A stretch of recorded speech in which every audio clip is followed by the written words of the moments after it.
Magluluto tayo ng pako. Wala tayong maliit na palanggana, kaya dito lang tayo maggata. Kunti lang naman yung kukunin natin dahil nga ay para mas, mas creamy. Wait.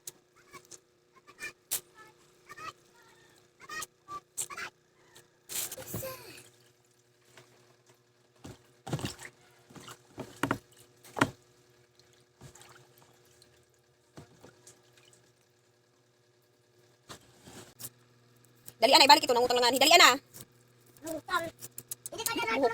Hello. Paku. Magluluto tayo ngayon ng paku na may sardinas. Ito oh. Na may gata.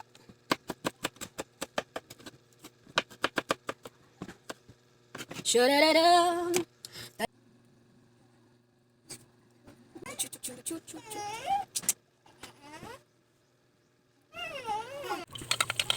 Hindi tayo makalit ng sibuyas, nalitin tayo. Oh my gosh, nalitin tayo. I-mix-mix lang natin. Ihalo natin ang ating sardinas. I-mix natin to.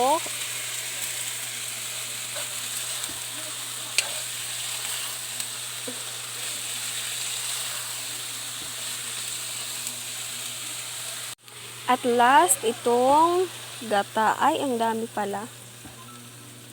Okay. Magic na naman.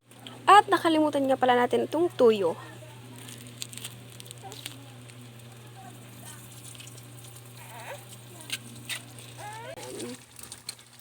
Diba?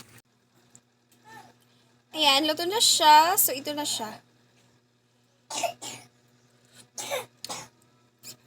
Sarap ng ulam natin ngayon. At saka kung masarap to pan, ng bahaw.